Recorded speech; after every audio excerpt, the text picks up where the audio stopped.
Hello to the chicos and the chicas. Back by popular demand, we are going to have another episode of No Doubt Classics. And today on the menu is going to be a topic that is very close to my heart, and that is going to be pawn tensions. And we are going to examine these pawn tensions through a classic, which is going to be Geller against Keres. The game was played in 1973, which indicates that we are looking at a up-and-coming and mighty, powerful Efim Geller and admittedly an aging and somewhat frail Paul Keres. So, without further ado, let's have a look at the opening, which was a very strange Ruy Lopez by Keres, who omitted b5 altogether in the opening, which is not really, in my opinion, a good way to go about life, because it allows White the option of immediately dropping back to c2, and also Geller managed to play d4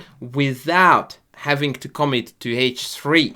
And then, stranger still, Keres went for this knight d7 and bishop f6 setup, which to my mind makes very little sense. Allow me to explain why I talk with such disrespect about a legend of the game. There is a main line in the Ruy Lopez where black plays knight d7 and bishop f6. In fact, yours truly played it quite a bit back in the day. This is what it looks like. b5, bishop b3, d6, c3, castles, h3, knight d7, just like Keres, d4, and bishop f6, just like Keres. The idea behind this weird piece placement is to put pressure on d4 in a way that prevents knight d2, which is normally how White wants to develop the knight. And that's prevented because then d4 would be hanging due to knight d2 interfering with the queen's vision. And so White, he usually plays a4 and develops the knight to a3. But in our case, in our game, Keres came too late to the party. Bishop e3 played, and after bishop f6, knight d2 is good to go, because now d4 is sufficiently protected. And as such, the opening has been a raging success for Geller, and things are going to continue to go sideways. Geller plays d5, transposing into a very good-looking King's Indian structure, which is basically identified by the pawn chain here versus the white pawns that will pop up on c4 very soon. Now, in this structure, our number one plan with White, of course, is to go for c5 as per indicated by the arrow. Keres tried to throw the spanner in the works by playing c6 himself first. And here a very curious thing happened, because here Geller played a move that I would scold my students for. And that was that he played rook c1, to some degree preparing c5. However, as I always like to tell my students, if you want to go c5, you should try to play c5.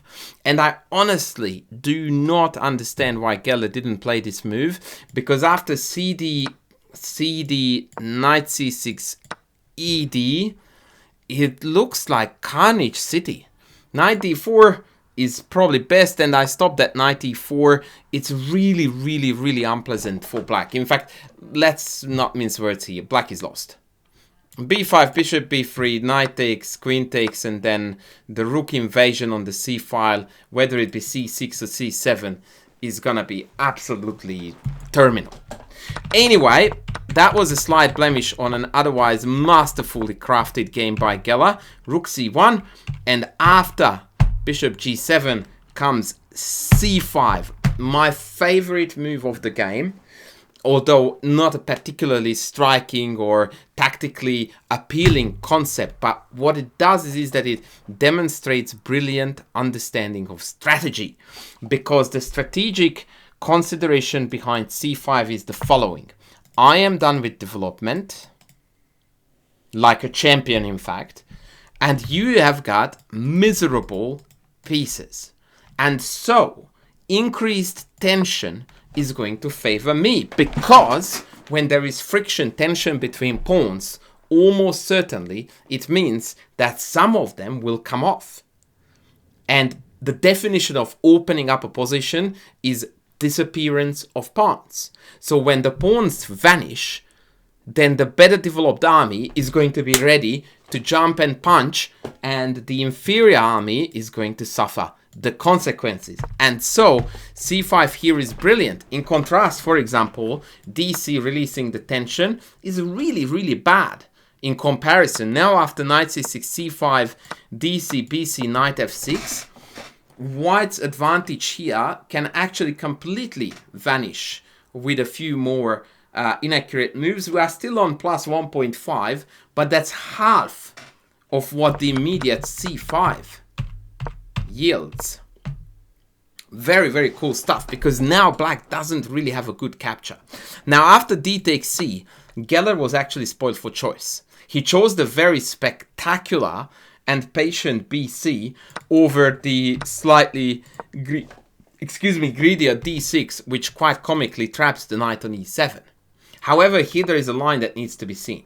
After b5, white has two bishop retreats, bishop b3 and bishop c2.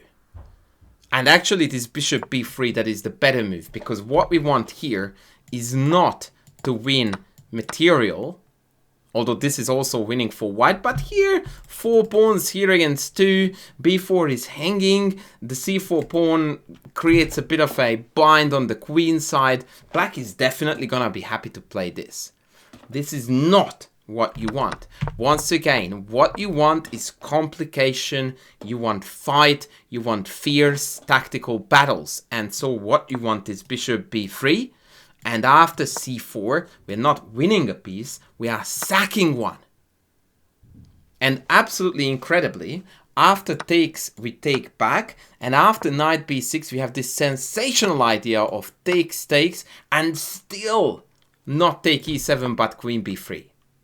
And f7 now is going to fall out of the sky, and then we take e7 with a winning game. Once again, by the way, this is retaining tension, not cashing in too soon.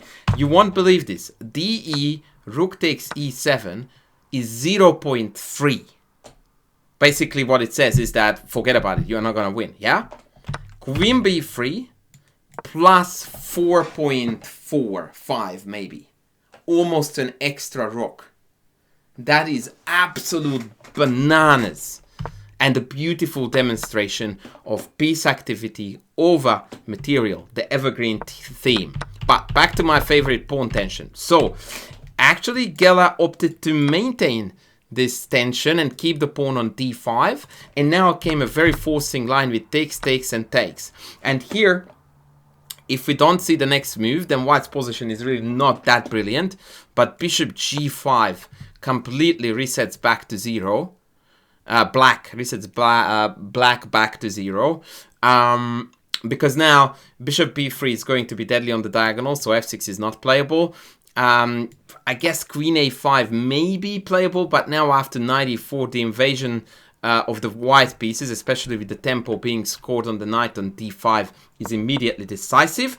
And so Keres played knight e7, but this is the most tragic sight in the game when we are back to where we were before the pawns piled up. And this is exactly what I wanted to show you, that by playing the bold c5 and engaging in this pawn tension, what he ultimately accomplished was that some of those pawns disappeared.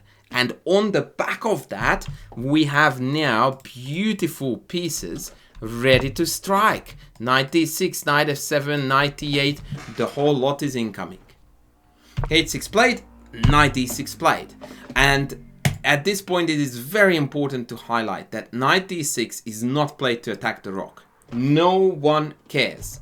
I would rather bite my hand off than take this rook here. Because this knight is an absolute beast. And that rook is a miserable bystander. What the knight has come to d6 for was to take this. Because with this, we are not going after material. We are going after the purpose of the game, the king.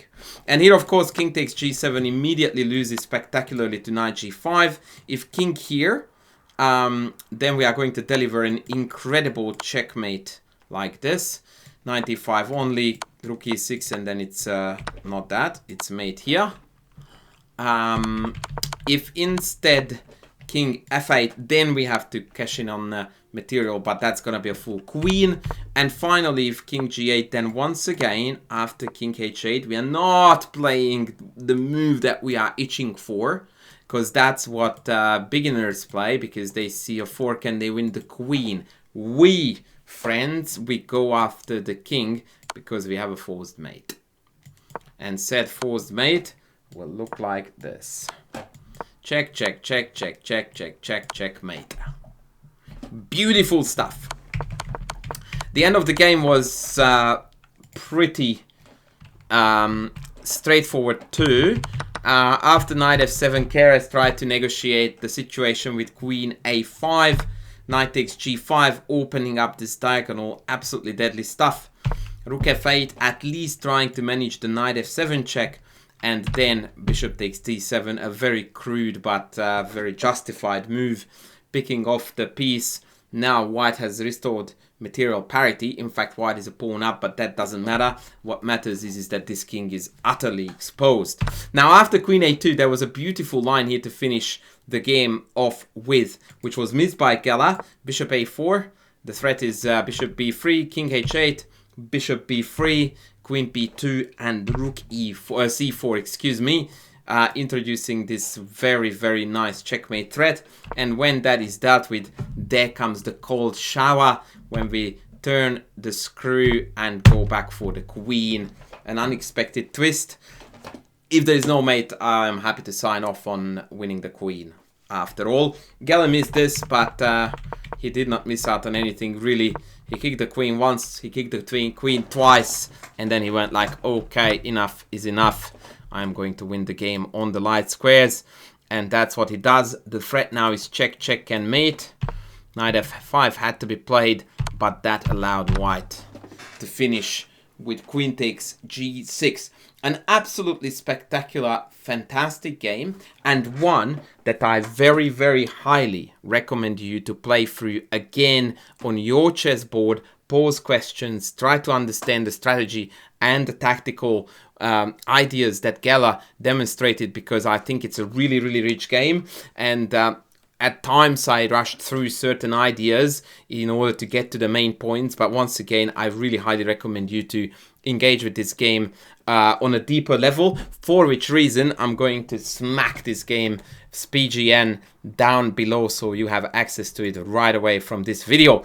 Thank you very much, guys, for watching this video. As usual, I am very, very grateful. Please don't forget to sub, to like, to comment, and to super thank me if you can and you would like to express your gratitude that way. And of course, I'm going to see you in the next video. Thanks for watching.